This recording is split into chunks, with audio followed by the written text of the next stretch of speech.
What's up, Backgammon fans? This is Marc Olsen from Backgammon Galaxy. In today's video, we're gonna do a match commentary. So this morning, I woke up, I got a message on WhatsApp from my great buddy and backgammon legend, Sander Lylloff, the 2022 Backgammon World Champion, asking, you wanna play a match? So I'd barely woken up. I was still in my bed, took out my iPhone and started playing this match. We ended up playing quite well, both of us, so I figured why not make a match analysis video of it and you just share my thoughts on the game here to you guys. So we play a 5-point game, as you can see, a 5-point match. Sander's grossly underrated, 2400. He mostly just plays friendly matches as this one. Anyway, let's get to it. So I'm gonna jump over here to the Galaxy analysis mode, and yeah, let's just analyze it move by move. So we have the first move here. I open with a 6-2, split my back checkers. Sander rolls a double 5, so obviously he's gonna go for the blitz attack here. I survive and I come in with a hit on the 17 point. He rolls 6-5. He's gonna hit on the 14. All of these are standard plays. 6-4, I'm going to hit on the 11 point, also very standard. 4-2, Sander's going to hit loose on his 4 point. He's going to continue the blitz attack, regain the initiative, and try to, see if he can launch a blitz attack. He has a problem, though, that he's down to 7 checkers in the zone, so it's not enough ammunition over here to finish the blitz, but it's still the best play. He's also stealing tempo. He's stealing half my roll, which means I can't build over here on my side of the board if I roll a 6-1, 6-3, 3-1, 4-2, 6-4, all of those great building numbers. Actually 6-4 I'm going to play, I would play from the 4 point to make the 14 point. Nevertheless, he hits and steals half my roll. Okay, I dance, which is not great. Here, usually in the opening blitzes, you can double when your opponent dances, but this is not the case here because Sander still just have 7 checkers in the zone. It's not enough ammunition, and he's got 3 back checkers. That's 1 more in the opening, so he correctly chooses not to double. As you can see, it would be a pretty big blunder if you were to double. He's barely a favorite. Okay, 6-1. Sander's gonna hit in the outfield. I dance 1 more time, and this time I have 2 checkers on the bar. And here Sander finds a really good double. Despite just having 7 checkers in the zone, because I have 2 men on the bar, he can actually double this position. Very big take, very, very easy take. These percentages are actually quite similar to the opening double 5 blitz, like the normal double 5 blitz position. Just slightly less gammons here, 29% gammons in the double 5 blitz. The normal double 5 blitz, you win around 31%, but very similar percentages. There are market losing sequences here. If I dance again next time, he's probably going to lose his market. He could cover the 4 point, I dance. He could hit loose, I dance. So there are threats. He should double, but a very easy take since Sander is so underdeveloped. Just 7 men in the zone. Very high likelihood that I survive the splits, despite not having built anything yet in my home board over here. Also notice Sander didn't move his back checkers yet. So easy take. Marc's rule says early cubes are always takes. Okay, Sander rolls a 4-3. He finds the best play here. That was not easy actually, because you also want to split the back checkers. You want to get as many checkers into the zone. You want to create flexibility. You can't do it all, but Sander actually finds the best play, which is just the stable, making the 10-point play. 6-5, I survive. I anchor up. 4-2, Sander's gonna cover. 4-2, I'm gonna come in and play down. 4-1, Sander he has 2 plays here. He could make the 9 point, or he could safety the 10-point checker and split the back checkers. Making the 9 point is better than playing 10-6, but the problem is if you make the 9 point, you didn't split. So you should use at least one of your dice on splitting, since Sander's up in the race. He doesn't want to be trapped down here on the 24 point. So he actually finds a great play here. You can see it's the 9 point here is a small inaccuracy, and Sander actually made the very best play. So well played, Sander. 6-4, I can point on head. Let's just do that. I prefer to play a priming game plan here since I'm down in the race, but of course when I can point on head like this, I should just go ahead and do it. Sander gets lucky here. He hits me from the bar. I dance, not great. I'm in trouble here. Double 3, so here Sander wants to balance many things, and actually we have two equally good plays here. Sander makes the 7 point, and it's actually has a 0.000 margin to what the computer considers the best play, which is this one, where you step up with the back checker. They are equally good. They have exactly the same equity. So no worries. Sanders plays a little bit more aggressive because he gets two checkers in direct range of the attack on the 2 point. But he failed to create connectivity with the back checkers and fight for freedom. So it's just a trade-off. Sander chose the more aggressive variation. I dance, not great. 3-2, that's excellent. Not excellent, but that Sander doesn't mind this roll because he can hit loose. And that's he's actually blitzing now. Usually it's hard to make a blitz attack when the opponent has anchored up, but it's not impossible. So this is definitely a pretty strong blitz attack. Sanders launching here, and he does win a lot of gammons. Let's check the gammon percentage. Yeah, you can see here after the hit, he's winning 44% gammons. So that's a lot of gammons. Pretty powerful loose hit. I dance again. I'm in big trouble now. 4-2, Sander covers and steps up, of course. I dance, double 3 for Sander. He's just gonna try to bring his checkers home. I come in, double 1. Here there's the first error in the game. So Sander chose this play. Okay, and the computer wants to play this one, which is actually interesting.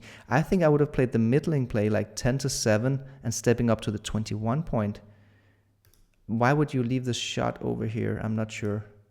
This would be my play. This would be Sander's play. I don't know what he saw. Maybe he saw some tactics here, but apparently the computer wants this play, and I'm just curious, why would this play be better than that play? Maybe this play turns his my 5-2 into a decent roll because I can hit loose. No. I don't get it. I don't see it. There must be some sort of tactic why 10-6 is better than 10-7, 22-21. Anyway, let's continue. 4-3 I dance. I'm in big trouble here. I'm going to lose a gammon. It looks like Gammon City. Just in big trouble. 5-1. Okay, he has to roll a 5. Oh, I come in with a 4. Okay. And there I get the shot. 5-1. And I hit the shot. Very lucky. Okay, so I'm definitely going to hit. I'm going to make the 5 point. And what about the last one? I think I should just spread them out from the midpoint. Yeah, this is okay. I'm thinking exactly like past tense Mark was thinking over the board, but apparently the computer wanted this play. I'm not sure why. I like my play better. It optimizes outfield control even more. There are no hitters. I don't get it. I don't see why my play isn't better than the computer play. But anyway, 4-2, 6-2. Okay, here I make my first error. So now we're playing a containment game. This is not easy, right? This is pretty high level stuff to find the best play because there are so many variations to choose between. The two plays, I think the two most clear candidates here is either making the 10 point, which is pretty straightforward. It blocks his 6s. I mean, why not just do that? And obviously this was my first instinct. I clicked on the 10 point and took a look at it. But then I kind of felt like this move could be better because here I'm actually optimizing outfield control a little bit better. When I make the 10 point, if he rolls like a 5-2, I just get a single shot. That's a little bit annoying. Whereas if I do this, I get so many double shots when he come out. But he does have the double 6 joker to win the game. Double 3. No, double 3 is not so bad. I guess you should just make blocking points when you can. I think double 6s, the fact that he could roll double 6s to win the game, and you just remove that option here after this play. That's a pretty good argument for making this play, actually. Okay, so I made a mistake there. I made the other play. Sanders coming out. I'm hitting and making the 10 point. Look, that's pretty nice because that blocks his 4-6 from the bar. The 10 point is the cousin of the open 4 point, so we like making the cousin point. He comes in 5-3, 4-1. That's great, right? Look, I can block. I can make the 9 point, which blocks his 6s. Now he doesn't have daylight. I could also hit loose, but that's a little bit too loose here. We just have a 3-point board, and he has a 4-point board. So I don't want to hit loose. I just want to block. So pretty decent roll. 5-3, 2-1. Okay, this is fine. My move is fine. The computer kind of liked that play. Oh, it blocks the double fours. Look, 1, 2, 3, 4. Sneaky, very sneaky play by the computer. The double four is the only super joker where he basically wins the game. This one blocks it, so I get a double shot instead of just a single shot. Very sneaky. Okay, small mistake here by Sander. Apparently, he should start the clearing now. Okay, this is interesting. I think it's because I don't really have attackers to attack him. And Sander doesn't want to get into a spot where I hit loose and he's forced to break. So he breaks it. If he breaks it now early, in the next roll, he can break the 4-point completely. And then he basically makes it very hard for me to fish for more checkers. With this play, there are some plays where he's forced to leave a shot to break while I can actually hit that checker next time. So there's a little bit of a timing thing. Okay, I make a small error. No, actually not a small, actually a big error. Okay, I come all the way to the 12-point. Again, I'm just thinking about how to create outfield control and builders to the 7-point at the same time. But apparently it's better to stay back. Okay. I mean, I do give him a 4-5 basically to win the game here. Double four also wins the game. With this play, I have an out if he rolls double four. I have a single shot. He doesn't have the 4-5 super joker. I get a nice builder and attacker. Actually, I really like this play now that I see it. It has all the right things. So my play here, trying to optimize the outfield control here in the mid-range outfield. Okay. I see now that this is actually nicer. Staying back with the 2 back checkers, not giving him any super jokers, and getting a builder and attacker on the 8-point. Okay, fair enough. Okay, he starts breaking 4-1. Okay, here this one I got right. I put the checker there on the 8-point. He runs great 6-4, right? He has a chance to win. Now I badly need to hit, but I do hit. He dances, and here I redouble. And actually, we see that Sander took this cube, which was a blunder. But let's take a look at the percentages here, because this is a tough position. When you redouble in a 5-point match in a gammonless position, the take point is slightly higher than it would be on an initial cube. Not much. I believe it's like 24% or something. 23, 24%. But there's a little bit of a gammon. No, actually, wait, hang on. Oh yeah, okay. Sander's actually winning a little bit of gammon. I can't win a gammon, obviously, because he took 2 men off. But Sander could still win a little bit of gammon. But because of the increased take point, yeah, I think it's 24%. Maybe it's not. Maybe maybe it's 26%. Anyway, the computer says that it's a pass, despite winning a little bit of gammon. The thing is, these gammons, they don't have the same gammon value as in a neutral score, because here he goes from 4-0 to winning the match. So it's just like basically winning a quarter of the normal gammon value, because he just wins 1 more point by winning a gammon from 4-0 to 5-0, winning the match. So these gammons, they don't have the same gammon value as normal. They actually just have like a quarter of the gammon value.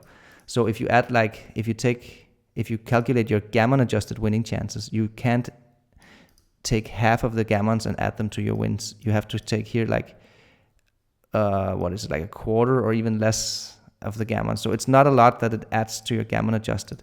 Let's say it takes you up to like 23% gammon adjusted. And maybe I remember wrong. Maybe the take point is not 24, maybe it's 25 or 26%. So we're a few percentages away from having a take here. So it's not a big blunder. It's a small blunder, 125 millipoints, and it's a very difficult position over the board. You really depend on your references here.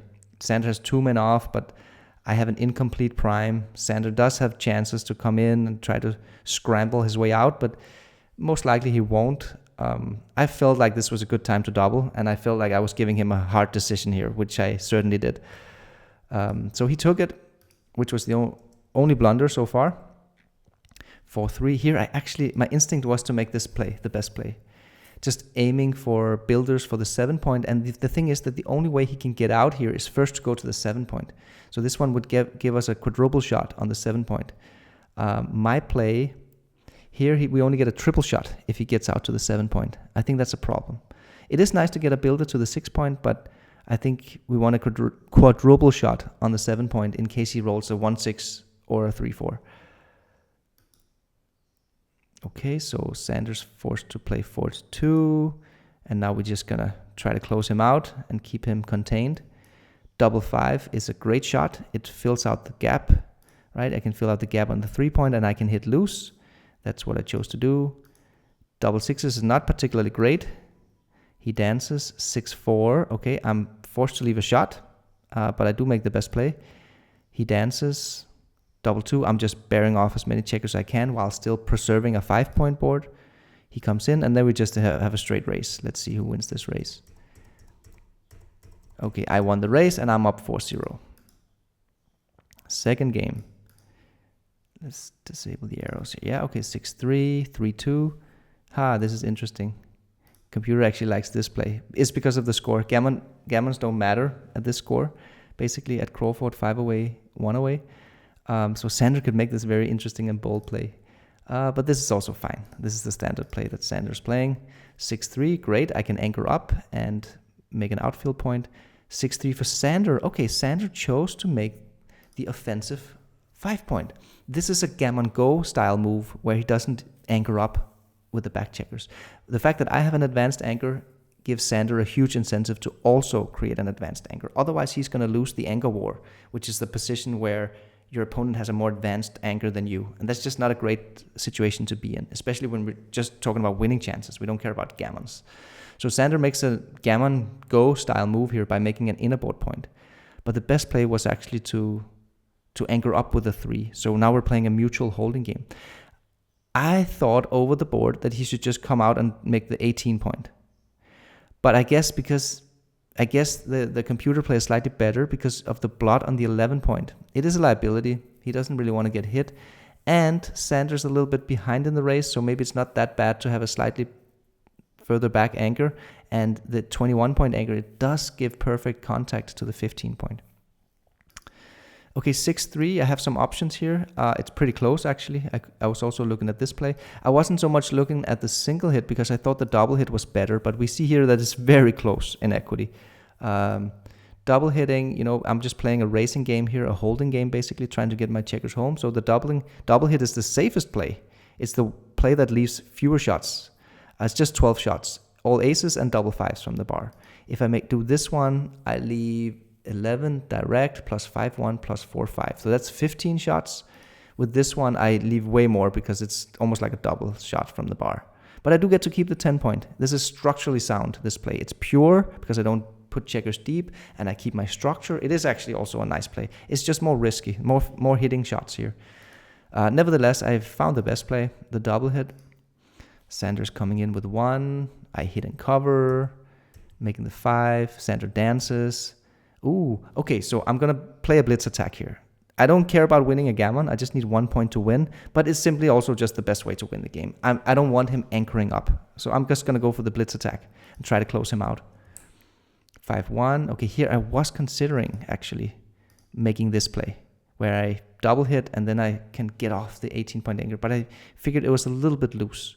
And when gammons don't matter, this is a little bit more solid. So I thought that probably wins more games, which it does.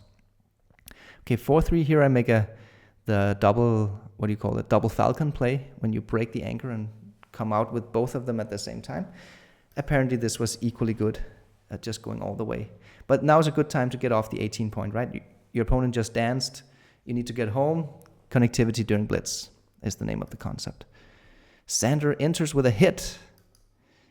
Okay, I just play safe. Sander makes a 9-point. Okay, here I find a pretty cool play actually. I roll a 6-5 and there's not much to do. Everything is kind of ugly. So I can't really do much. So I did find the best play here. I was just like, okay, everything is bad, so let me just make the most constructive play, which I guess is this one. You come out, try to escape the anchor, and you slot the 4-point.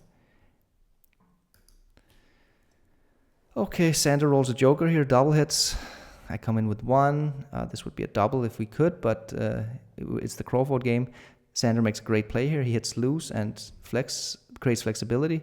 I dance. That's really bad. All of a sudden, this game has turned around completely.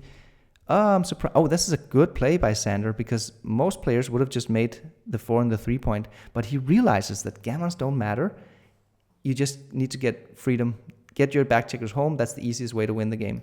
So this was a really nice play by Sander. Like, this is the play most players would have done. But Sander finds an excellent play here, where he prioritizes freedom with the back checkers rather than creating your home board.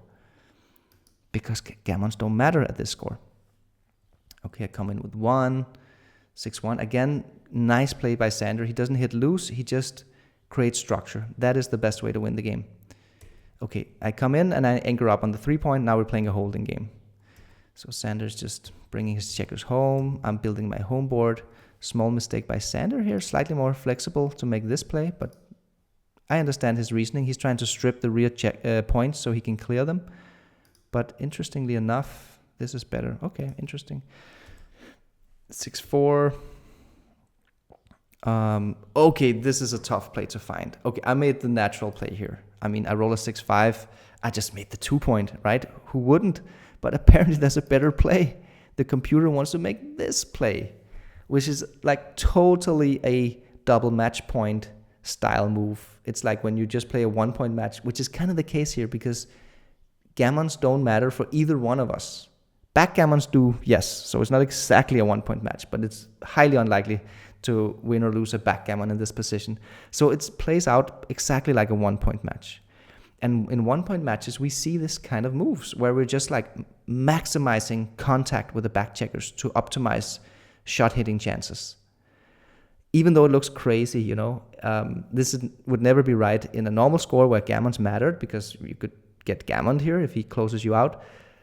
But at this score, it's very, very interesting that the contact-seeking split with the back checkers is actually the best play. Tough to find. I mean, you would have to look through the tactics, right? I do see an immediate 6-5 and a 6-4 where we get a direct shot. 2-6 actually also gives us a direct shot. Even 3-6 and 6-1. No, 6-1 doesn't. That hits and covers. That's the only one, because if he rolls like a 6-3, which is a great roll, he's going to make the 22-point. But I have a shot here on the 23-point. Sneaky. Okay, now I'm starting to see it. You got to go through the dice combinations, the tactics. Okay, so you can actually get a shot on quite a few of his rolls here after this play. And because we have a very strong 5-point board, we can get away with it, making a bold play. Okay, Sander, I have to break something. Breaking, okay, and there's the double 3. I'm forced to run, and now we're just playing a holding game here. Oh, not a bear-off position. I'm trying to stay to hit a shot, but now I can't stay anymore. Okay, so I save the gammon, and Sander wins 1 point. Let's go to game 3. Okay, Sander doubles immediately, right? Because this is post-Crawford. I got the opening roll, which means I'm a favorite, so it's always going to be a take no matter what the score is.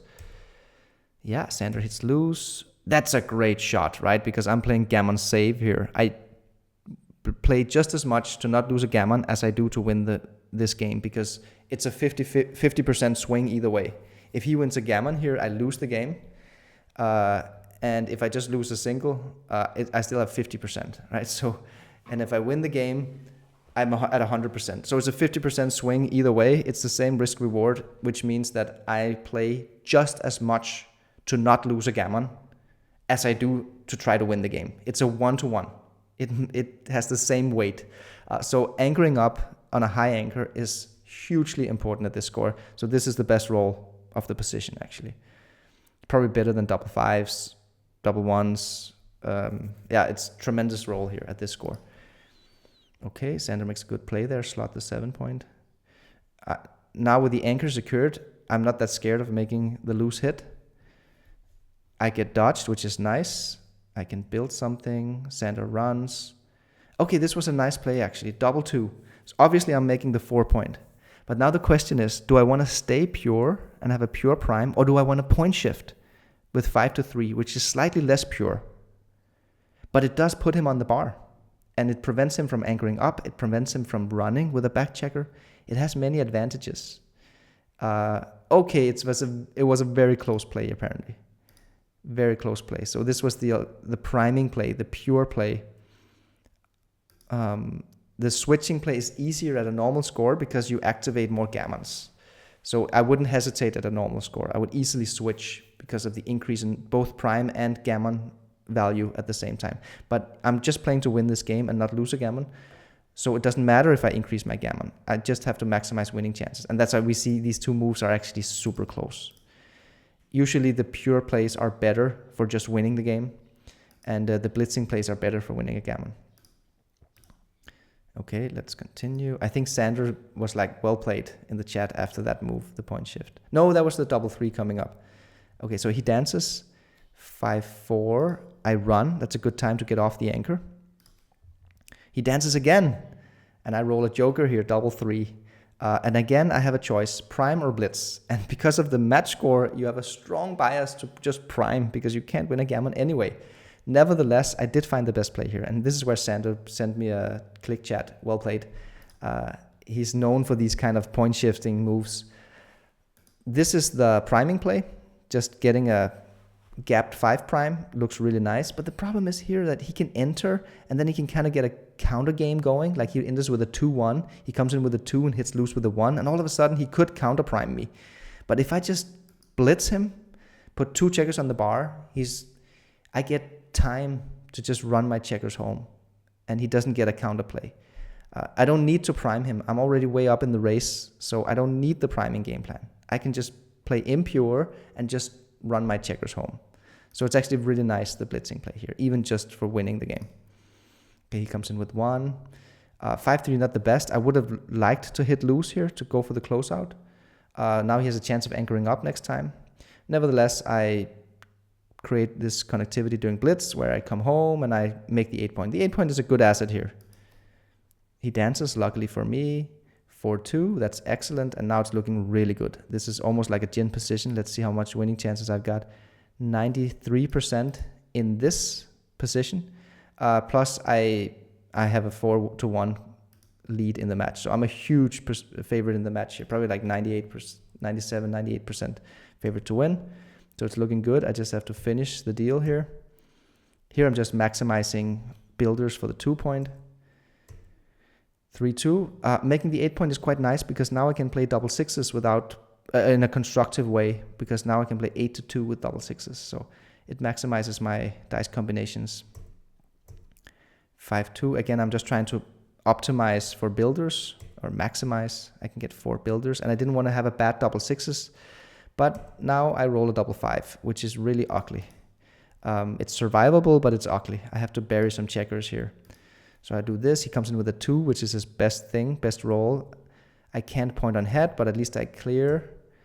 4-2. He builds his home board. 6-3. I leave a shot. I do make the best play here because I have 2 plays. I could either hit or I can take a 3rd checker off. I chose to hit because going from 2 to 3 checkers is not that meaningful anyway. If it was like 5 to 6 checkers, it would be really meaningful. That 6th checker is worth a lot more than the 3rd checker. So if I did take off the 3rd checker, he would still be on my 2 point, which means I could get in trouble on the next rolls as well. So I just try to deal with it here and now. You know, if he comes in after this play, he comes in with a 5 or 6, it's game over. I win the game. Nevertheless, he comes in with a 2-6. He hits me and turns the game around, and now he has a containment game to play. I get stuck. He makes a great play here with 3-1. Just building the prime. Double 4 is excellent. Now I'm in big trouble. Double 4 again. He's got a 6 prime. Now he can just roll his prime forward. This is a nice play with 5-2. Notice that he doesn't make the 2 point because he doesn't want to break the 6 prime. Good play, Sander. And he's just winning here, basically. Yeah, he's rolling his prime forward, which is exactly what you do when you have a 6 prime. There's no risk. He goes for the closeout, and then it's just a racing position where Sander gets the best of it. Yeah. Okay, so Sander made a comeback here, winning 2 points, and now it's the last game, 4-3. Okay, he doubles immediately, but again, since I opened with a 6-4, I'm the favorite, I have to take. 6-5, he runs. 6-3. Okay, interesting. I was going a little bit back and forth over the board here between these 2 moves with a 3. Both make sense. I'm a little bit up in the race, so I actually prefer to be on the 21 point, but I also have a stack on the 13 point, and it looked quite nice to unstack it. They're very close. Here, Sander unstacks his super stack, which creates more flexibility for him. 6-4, I can build. 6-5 is a tremendous roll for Sander. He runs with a back checker and now he has full freedom. And I don't. I'm trapped down here in his 1 point. So this is a big advantage for Sander. Let's see. It's like, yeah, okay, he's a 51% favorite here. He went from being a pretty big underdog to actually being a favorite with this roll. I still have good chances. The race is close. He doesn't have anything developed yet, which means I could also get shots. It's still pretty open. Double 4 is tremendous. 5-3, he chooses to not leave any shots. 6-4 builds a point. 4-1, he rolls really well. I can't really do much. Double 3, okay, decision time here. He can make the 3 point, which is awesome, or he can make the 7 point. Both plays are just awesome. It's a tremendous roll. Apparently the computer wants to make the 3 point a little bit more. I think it's because he's also ahead in the race now by quite a significant margin, which means that he doesn't need to prime me so badly. I think this is better for priming, to contain me there, while this is probably safer in the long run because you fill out the gap. And you don't really need to make the 7 point and the prime to win. He's already quite far ahead in the race. Okay, I roll a double 4. He rolls a 6-5. Okay, that's probably game over. He's got a 6 prime. Yeah, now he's just rolling his prime forward. He has timing to do it. He's not worried about getting hit because he has better timing. Okay, and close out and game over, basically. Yeah, so this was a fun match. We both played exceptionally well. You can see here the end result was a 1.51 for me and a 1.6 for Sander. Superhuman on both sides of the board. So this was pretty cool. Yeah, I just wanted to go through this match, show you guys how we play at this level, at the highest level possible, which was cool. But I hope you liked it and I hope you learned something in this match analysis. See you next time.